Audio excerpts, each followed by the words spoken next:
Hello, and a warm welcome to this special edition of Thriving in the Age of Disruption. And let's welcome Dr. Ramesh Ramachandra and Dr. Anamah Tan.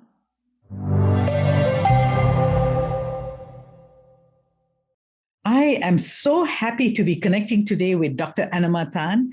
She's a mentor and an old friend. In fact, it's our honor that she's spending time with us today to share her inspiring life story. Today is the beginning of a special edition that we are running to celebrate International Women's Day, and is someone who sets the bar for the rest of us in being a pioneering woman of her time, and who has made important contributions to advancing the rights and the status of women in Singapore, Asia, and even worldwide. Anne is a dedicated family lawyer. She's still practicing and at the top of her game. She's a well-respected woman leader. She has campaigned against gender discrimination and has worked for the better protection of women from domestic violence. All this began in the 1970s when she and a group of women lawyers started the Singapore Association of Women Lawyers, SAWL. She was also a founding member of the Singapore Council of Women's Organization, SCWO. SCWO is the apex women's organization in Singapore. It has over 60 member organizations and represents close to 500,000 women. It serves to unite them to work towards the ideals of equal space, equal voice, and equal worth for women in Singapore, and was also the president to the Asian Confederation of Women's Organization and the International Council of Women. She was the first and only Singaporean to be elected to the Committee on the Elimination of Discrimination Against Women, UN-CEDAW. In short, many organizations have benefited from her selfless contributions, expertise, and experience. And in a pursuit for helping women and the underprivileged, she has earned many honors, including the International Living Legacy Award by the Women International Center, WIC, and the Women's Rights Law Firm of the Year in Singapore by Global Law Experts. So welcome, Anne. Gosh, that's actually my life. It's 80 years, okay. That's a long time, I never thought the runway would be so long, okay? or so fruitful and fulfilling. I'm a normal woman, okay? Okay, here goes. How long have I known you, Ramesh? It's going to age both of us, but Oh, God. I think we knew each other in the early 90s. When I was just getting started in my work with women's organization, and you were this role model that I looked up to. I'm not sure whether you were already the president of SCWO then. I was, yes. You were also involved with the DUE Credit Cooperative, Yes. Oh, where I was a board member. Then we did meditation together, and you were at some point my divorce lawyer. Oh, yeah. So we've known each other in different capacities. Correct. And our dear friend, the late Julie Tan. Yes. Those were the days when I thought meditation was one of the ways in which we can find ourselves. That's right. Wonderful. Now we are on this podcast together. I'm delighted to be on it. And would you be so kind as to share a little bit about yourself, your early growing up days, your family background, your early career? I'm now all of 81 years old. I was born in 1940. So I went to school to St. Margaret's. Actually, it was a really wonderful school. It's a mission school. And I got my early education there. That is, early education now says it means preschool. But in my days, there was no preschool. We just went to primary one. So anyway, those were my early days. I still have pictures of those early days, and I really looked like a gundu. But it was really wonderful, and because that's those early years when we were taught to serve and to be of service to others. I think the missionaries really knew what was good. So anyway, that was my early life. When I was a baby, I was adopted by this lovely Ceylonese family. My maiden name is Anamah Tan. Oh, wow. So those were my early days. When I talk about my family, it means my foster family, because to me, they are my family. I got to know my real parents and all that, my siblings, very late on in life when I was quite old. And now I still do see them, yeah. So it's nice to know. But to me, my family is my foster family. Right. So that's where I went my early school years. And we learned, as I said, how to be of service. And I remember in the early days, St. Margaret's, we used to work together with St. Andrews, and we went to this Potong Pasir village. Old Potong Pasir village was really a village. You had to walk for about 1.5 miles before you actually enter into the main village, and we served the villagers. We cleaned their wounds and all that. Wow. When I was 13-year-old, very, very impressionable at that age, yeah? How come you didn't become a doctor? I mean, given that early exposure that you had, nurturing and taking care of people. I don't know. I've always wanted to be a teacher. Even in my early years, I've always wanted to be a teacher. And I must say that I tried to be a teacher when I was young, and my father just would not let me have anything to do with it. I had gone through all the different tests and all that to get to the TTC. In those days, the TTC was either a 3-year course or a 2-year course, certificate trained. So in my young brain, I think I was all of 16 years old then. And I thought, well, I wanted to be a teacher. So certificate trained means 2 years. But after 2 years, I can earn more. Okay, I'll go for that. And I had a series of tests and all that, and I got my results. I was so proud of it. And at that time, I went to present it to my father. He never said a word to me. Not one word. He just went straight to the telephone, picked it up, and he spoke to the gentleman and on the other side, and he said, Vanya, his name was Vanya Singham. He was then the TTC principal. And he said, my daughter resigned as of now. And that was the end of my teaching career. I had no say. I cried and I begged, and it didn't work at all. And you know what? For that, I am grateful to my father, because we all used to think, well, when I was young, I always thought I was right. Yeah? So I had no choice. Then it was, obey your father. Yeah. And I think that obedience to my father paid off in my later years. And I'm so grateful to him that he made me obey him. Not many people can make me obey them, but he did. Right. Anyway, and so you became a lawyer. So I became a lawyer, yeah. Right. And then what did you do after graduation?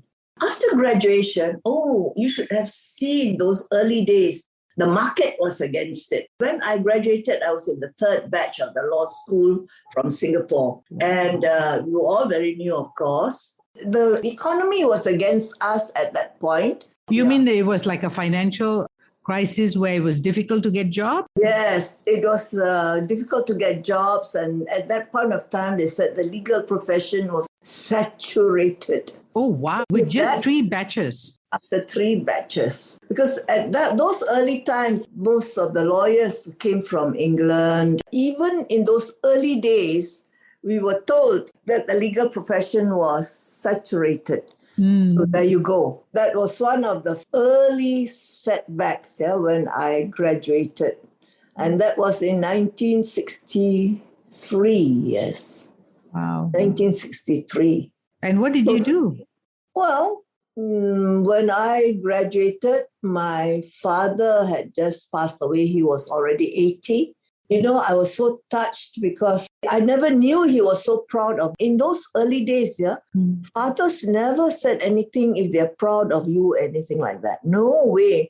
No such thing as, you have done well, or, any words of encouragement. it was, if you had done well, it was just a proof kind of thing. It's to be expected, yeah. Mhm. But if you did badly, gosh, yeah. In those early days, as I said, I wanted so much to be a teacher. And then my first year in university, I remember, my father was very strict, of course. We came from a very strict family. So I was the only one who didn't apply to go for the orientation ball. And then my school principal, he was really nice, Professor Sheridan, called me up to his office. When the principal calls you to the office, it's like, what have I done wrong kind of thing, right? Wow, I really was so scared. And then all he asked me was, why have I not signed up to attend the orientation ball? I thought to myself, such a stupid question to ask me. Then all I answered was, oh, my father wouldn't allow me. He said, what? What? I'll come and see your father. Please don't, sir. Don't come and see my father. He'll make mincemeat out of you. I was so scared of him going to see my father, to ask my father to let me go to the ball, okay? So anyway, he was so adamant, and he did. He went to see my father, made the appointment and all that. And I don't know what they said between themselves. And he just, when he came out of the thing, he said, okay, you're coming to the ball. I said, I am? He said, yes. I made all the arrangements. Can you beat it? These men making all the arrangements for my life. But there you go. He actually made the arrangements. Apparently, my father told him, this is what he told me later on, that he must find a nice young man who will make sure that I will come home by 12 o'clock. Wow. Dear me. And he did. He found me this nice guy. I think he was in his second year or third year. Second year, I think, yeah. Kelantan Prince. Seriously? Serious. He did. And this guy was a real nice young man. He brought me to the ball. He said, you must be ready, yeah? 11:30, we must leave. I was only 5 minutes away from the university, you know. We must 11:30, because he has a car, you see. Father said, must have a car, must send me home by 12 o'clock, not later. So there you go. So at 11:30, you know, I was having a whale of a time with all my new friends and all that, dancing away and all that. And then he's 11:30, let's go back. I said, we're only 5 minutes away. Don't be such a dampener. What? I call him some names. You see, that's for being so thankful, yeah? So anyway, he managed. He dragged me off the dance floor. And we went home and actually just before midnight. Wow. Who ever heard of a dance ending before midnight, huh? Yes. Yeah. Anyway, so I went home before midnight. He kept his word. At least he said, I will get into deep trouble. Not only with your father, but with Professor Sheridan. And you know, nobody gets into trouble with Professor Sheridan. I went home with him like a good girl. Good. So that was my date. Wow. Perfect date, yeah. Yeah, perfect date. Do you still keep in touch with the prince? Yes, we became good friends after that. Yeah, he's the epitome of gentlemanliness. Yeah, so nice. It was a good this thing, yeah. That was the story of my early life. And I went through the 4 years. Yes. I thought the first year, wow, attrition rate was like 75%. I thought, never mind, I'll fail my first year and I'll get to be a teacher. You know how you think when you're young, yes. Huh? So determined. That's right. Like all good children in those days, failure is something that is very looked down upon, yeah? And then somehow or other, at the last minute, all my friends and all that, come on now, let's make a good effort. So we all did make a good effort. And I managed to get through the first year. and that's how I stayed on. Yeah. Right. And in your graduating class, how many of you were there? When we started, it was about 130 of us, I think. We ended, there were only 30 of us. Wow. Yeah, it was quite bad. The second year was a honeymoon year. We didn't have an exam. But third year was another big exam. And then after that was, we did the final year, which was the year that I really enjoyed it after that. Yeah. And so did you become a lawyer immediately after you graduated? No, my godfather, who is an English lawyer, he said, "What do you want to do, Anamah?" I said, "I want to be a lawyer. What do you think? What do I want to do? You mean you want to go to court and all that?" "Of course. Why?" No, if you want to be a lawyer, then you only do conveyancing." I said, "No, I don't want to do just conveyancing. So boring." He said, "No, who says conveyancing is boring?" "I see conveyancing is boring." I said, anyway, he says, "Well, I don't think you'll have much of a career. You want to get married, don't you?" I said, "Yes." Then, no. You better go and work in a bank or statutory board. In those days, a bank. And I thought to myself, here's another one. And I listened to my godfather because by then my father had passed away. Yeah? Yes. My godfather is a very, very nice English gentleman. And then he helped me to make appointment, write in and all that. So I went for my interviews. I went for, they had PUB, PSA, and in those days. Yes. So, and HDB. So HDB was the one that gave me my first job. I went to HDB for 7 years. I worked there and then set up the legal department.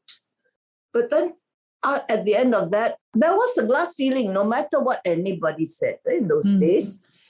I told myself, this is as far as I can go. Okay. And at that point of time, one of my former lecturers in the university asked me if I wanted to go into private practice. And I thought to myself, I asked my godfather.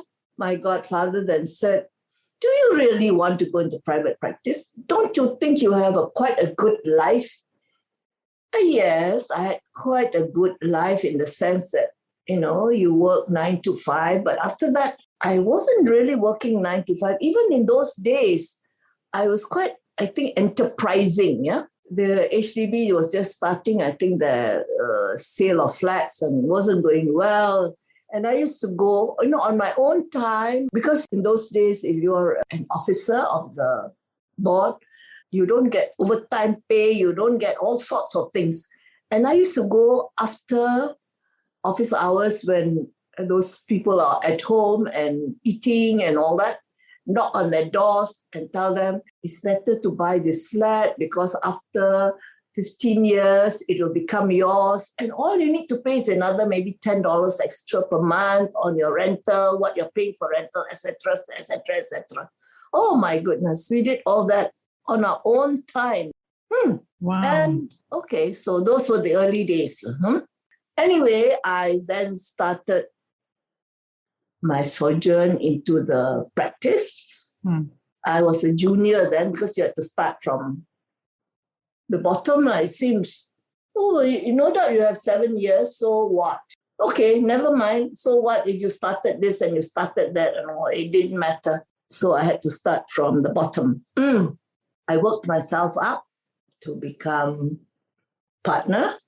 And then Mr. Lee Kuan Yew, the late, at one of our dinners, these big dinners, at that time, I think I was then already president of the Singapore Association of Women Lawyers or something. Anyway, because I was president of something or other, I sat at the table and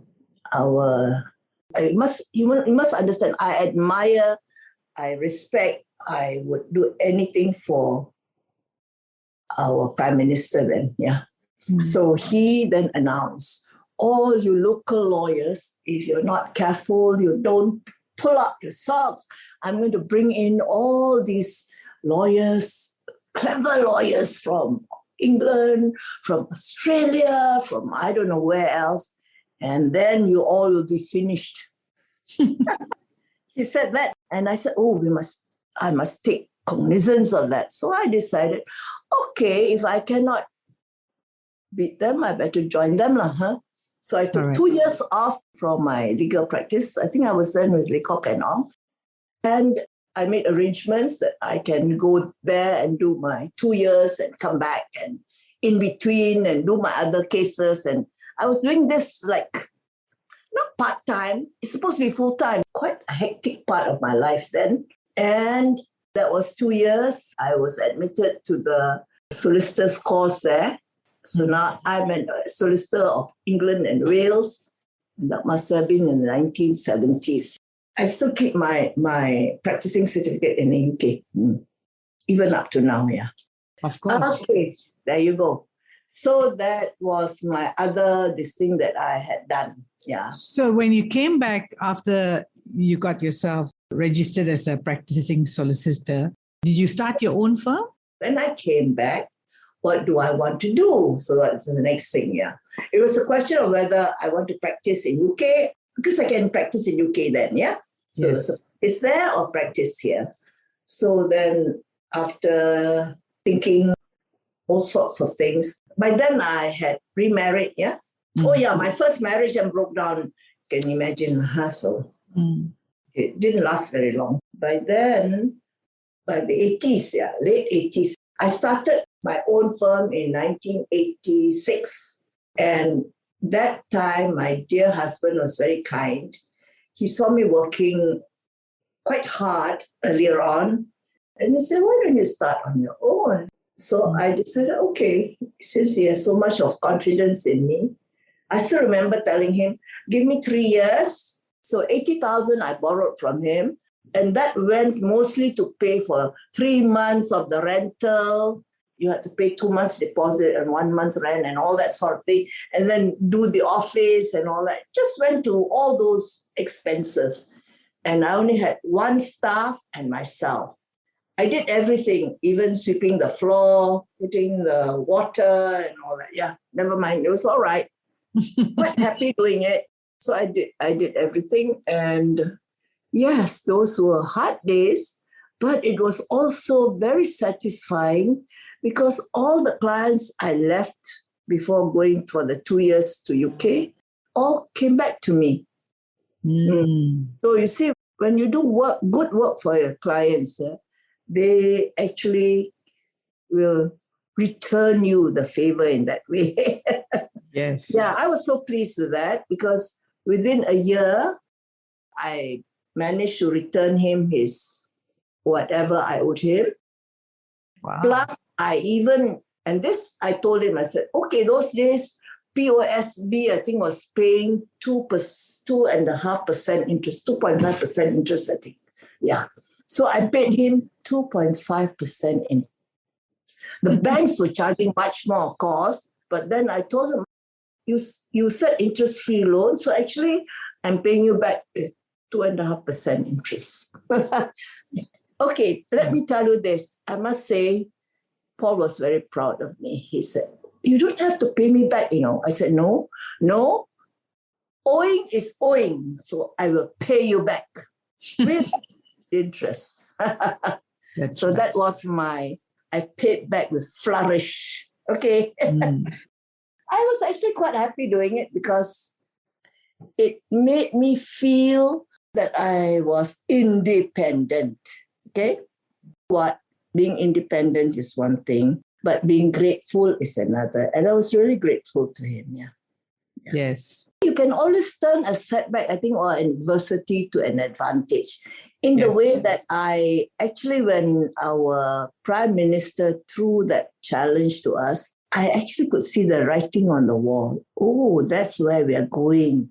Oh, and it was never heard of in those days to open up the practice to outsiders because every jurisdiction was very protective of their own jurisdiction. I suppose the beginning of globalization. We never knew it in those days that it was called that. Yes. So a lot of things happened during our lifetime, That's right. Now it's disruption. Yes, indeed. Over the last 30 years, I think I've read in the news and I've heard from people about the cycles that we've had of either saturated or a tight legal market?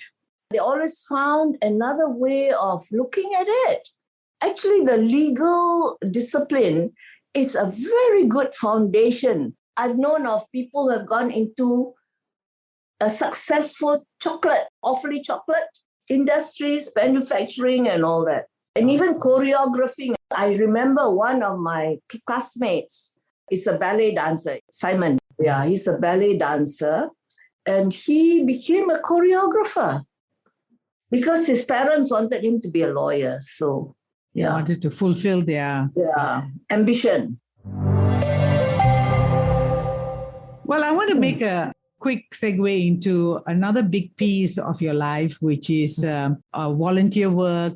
And you started early, from being a 13-year-old who went around in the village helping people, to later on when working at HDB after work, you would go and try and persuade people to take on the new flats. How did you decide then that it was in the area of women activism that you wanted to spend more time? Ramesh, we never planned these things. At least I never planned it.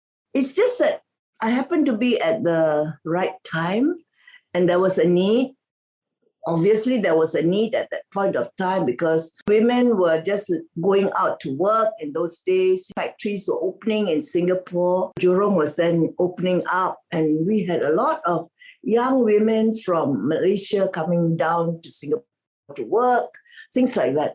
And they really didn't know much about the working environment, employment. There was harassment and things like that going on that they didn't know what their rights were, clearly. And so as we had just started the Women Lawyers at that time in 1974. So we decided we would go out to in those were called the boondocks, okay? So because there was no transport and all that, so we had to go and find our own way there and got to know the HR. And so happened that most of the HRs around there were young women, were young women themselves. Because I think the men didn't want to go, I suppose, to work so far away. And we got to know them and we got to talk to all these factory workers. So we used to engage them in that way, Get them during their lunchtime, half an hour or so, 45 minutes, give them a talk on employment rights, women's rights. The Women's Charter at that time had just come out. In those days, it's okay, they can get married, but it's only lately work permit people couldn't get married and things like that. But we used to do all this kind of talks. And then we decided, well, not only these women from Malaysia and other parts of, in those days, not so much of other parts of the world, mainly from Malaysia. The YWCA, I was also very much involved. The YWCA used to have the hostels for them. So those were the breeding grounds. Those were the places that we could find what I call a captive audience. And we did our work there. And really, it was very interesting. I think my work with the HDB kept me, I suppose, in touch with those lower economic group. I used to do a lot of this rent arrears thing, where we have to evict them, and really very sad when we do that. And HDB, I think, was a very good landlord in those days. We try our best to help them, So in those early days, one of the things I do remember was that how we helped close down the toddy shop at Newton. Most of our workers were daily rated, right? Yes. And they used to drink away all their salary, okay? And the poor wives were living in these one-room flats, We used to get so mad and we said, why can't we just sequester part of their salary and make sure at least the rent is paid and the family has got something to eat? And there these people were having a nice time drinking their toddy, and that's all they can think of, Yes. Thank you so much for sharing this journey, because people like my daughter, who's 26, when she looks at volunteering or being part of a women's movement, she doesn't get to see the origin of how this whole work started and how you all went to the factory floor. It was a ground up work that was done to create awareness and to impact the people who were shortchanged by virtue of either insufficient legal rights or insufficient awareness. So from then, how did you go on to eventually representing Singapore in the UN? Oh, wow. That was quite a leap, yeah. You know that for many, many years, women's rights are not so important. I still remember in those days, what is important is to make sure that everybody has 3 meals. I mean, that their stomach is filled, that they have a roof over their heads and all that. So we can't wait forever, isn't it, for all this to be fulfilled. You have to start somewhere. So even in those early days, we had already the Women's Charter, which was very good in the sense that it then banned polygamy for the non-Muslims. And hopefully it had started a regime of housewives being able to have assets and being able to have matrimonial assets in that case. So even in those days, we were very concerned about it because in the early days, it's always been male child will get all the properties and all that. During my time, mind you, so it wasn't that long ago, yeah? Thank God my father was a very enlightened man, yeah? Because even in my days, it was not that bad. Girl children did go to school. But before that, no. So if you read the early pioneers, like this missionary, they actually established girls' schools and all that in order to take the cabokans, they call it cabokans, like slave girls, yeah, from the streets to educate them, yeah. And I think that was a good thing. And the fact that the government made it very early on that girl child or boy child should go to school, which is good. We have not only maintained that, I think, but it has become a norm. Yes. Yeah. So that's why your daughter thinks that doesn't know much about that. But it's history. I mean, she reads history, and if she's interested in history, I think there's a lot of books on that too. Right. Yeah. Oh, great. Great. So how did I get into this? Okay, this is not by design, as I said, or anything like that. One day I just got a phone call. That time was MCD, yeah? Minister would like to meet you, but that is because we always do quite a lot of work with the MCD in those early days also. We meaning the women lawyers and the SCWO. So I thought, okay, he wants to see me, must be about something he wants to be done. So, okay, so we just went for I think it was a lunch at the Singapore Cricket Club. So I went for the lunch, and then the minister was there with 2 of his officers there. So he just said, and are you interested in being nominated to stand for elections for the CEDAW? Wow. Of course, I knew quite a lot about CEDAW, having been to New York for quite a few Commission on the Status of Women meetings and all that. My eyes just lit up. At least that's what I was told. And then the next thing that surprised him, that's what he said to me, and he said in front of his 2 officers, can I consult my husband first? He looked at his 2 ladies who were there. He said, do you believe what she said? So I turned around and said, why? What's wrong with that? I said, woman leader saying that, huh? Not bad. He said, you better take a leaf from her book. But I really didn't mean it in that way that he was saying. I meant it as a person who respects my husband and wanted his viewpoint, because I knew that if I agreed to it, some of my time will have to be spent away from the home. And so that's what I said. I mean, I thought it was quite a normal reaction. I was surprised. And so I said, okay, but I said, no, I'm very serious about that. Oh, okay. But you mustn't tell this anyone, no, because this must not go out until a decision has been made. And I'm a very, very obedient person, yeah. And Yes. so I never said it, not to anyone else other than to my dear husband. And my husband, of course, said, I can see that makes you very happy, isn't it? I said, of course. I mean, this is like being asked to do something which I would never in all my dreams think of even asking for it. I said, I would never ask for myself anyway. I said, it's true, I would never ask anything for myself. So as a result, I then went back and I said, okay. Then he said, you must not tell to anyone. Okay. So I didn't tell anyone about it until the announcement was made. And the amount of flack I got from my friends, wow. They all got so angry with me because they thought, wow, I had this thing here and I just kept it to myself.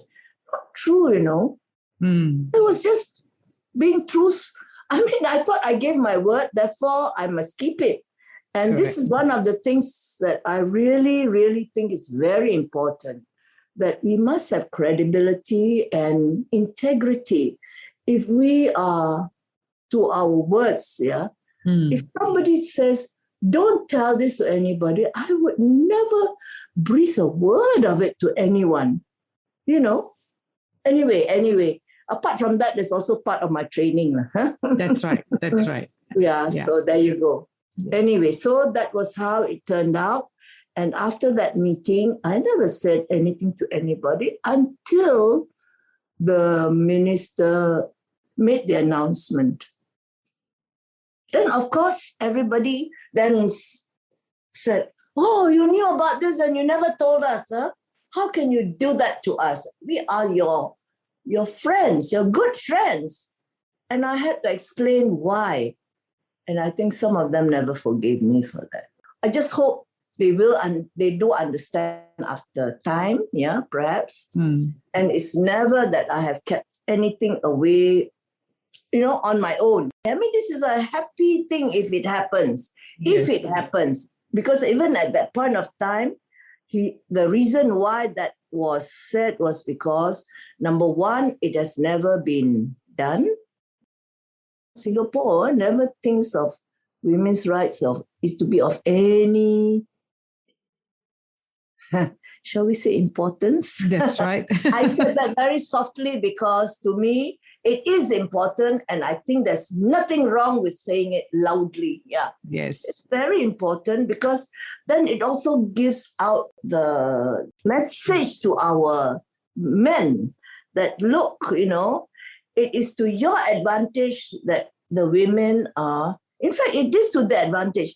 The amount of things that can be done, if only we could get the full cooperation, which I think we are getting now. Thank God for that. During my time, I was thinking, my God, I don't know how we're going to reach our men folk. And now I see so many men going supermarketing with their wives, Yes. and sometimes on their own and their children, which I think is wonderful.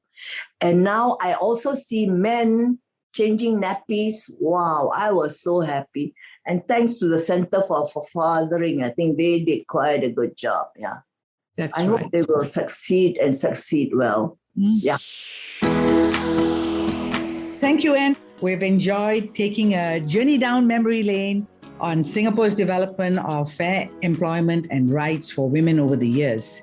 And mostly, thank you for inspiring us to be our best selves. Do follow our podcast on Apple Podcasts, Spotify, or wherever you're listening so that you'll be sure to catch our next episode, anchored by a very special woman change maker, Miss Feng Yen Tran, the extraordinary businesswoman who competes with giants and who has been called, in Vietnam, the $1 billion girl.